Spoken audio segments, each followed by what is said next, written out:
Social service അംഗങ്ങളുടെ ഇന്ന് ഇവിടെ നടക്കുന്ന 80ാമത്തെ സ്വാതന്ത്ര്യദിന ചടങ്ങിൽ പങ്കെടുത്ത എല്ലാവരെയും സ്വാഗതം ചെയ്യുന്നു.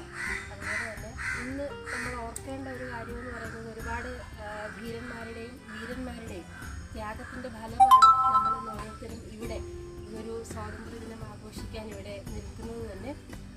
അതുകൂടാതെ തന്നെ ആ ഒരു ധീരന്മാരെയും അന്ന് നടത്തിയ അവരുടെ ത്യാഗങ്ങളെയും ഓർക്കുന്നതോടൊപ്പം തന്നെ ഗാന്ധിജി ആഗ്രഹിച്ച ഒരു സ്വാതന്ത്ര്യം ഈ ഇന്ത്യക്ക് ലഭിച്ചിട്ടുണ്ടോ എന്നുകൂടി നമ്മൾ ഓരോരുത്തരും പുനഃപരിശോധന ചെയ്യേണ്ട ഒരു സാഹചര്യത്തിലാണ് നമ്മൾ ഓരോരുത്തരും നിലകൊള്ളുന്നത് എന്നുകൂടി നമ്മൾ ഓരോരുത്തരും ഓർക്കേണ്ടതുണ്ട്.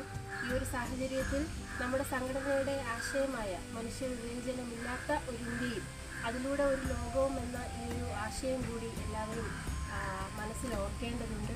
ഈ ഒരു ആശയമാണ് യഥാർത്ഥ സ്വാതന്ത്ര്യം എന്ന് പറയുന്നത്. കാരണം ജാതിയുടെയോ മതത്തിൻ്റെയോ ഭാഷയുടെയോ ദേശത്തിൻ്റെയോ അല്ലെങ്കിൽ വർണ്ണവർഗത്തിൻ്റെയോ ഒരു അതിർവരമ്പുകളില്ലാതെ തന്നെ ഞാനൊരു ഇന്ത്യനാണ് എന്ന ഒറ്റ വാക്കിൽ എല്ലാ പൗരന്മാരെയും ഇന്ത്യനാണ്, മറ്റൊരു അതിർവരമ്പുകളില്ലാതെ ഒരു വിവേചനമില്ലാതെ ഇന്ത്യക്കാരാണ് എന്നൊരു പദത്തിലേക്ക് മാറുന്ന ഒരു കാഴ്ചപ്പാടിലേക്കാണ് നമ്മൾ ജീവിക്കേണ്ടത്, അല്ലെങ്കിൽ അതിനുവേണ്ടിയാണ് നമ്മൾ പ്രയത്നിക്കേണ്ടത് എന്ന് ഓർമ്മിപ്പിച്ചുകൊണ്ട് ഇന്ന് എല്ലാവർക്കും, നമ്മുടെ സംഘടനയുടെ അംഗങ്ങൾക്കും അതുപോലെ തന്നെ മറ്റെല്ലാ ഇന്ത്യക്കാർക്കും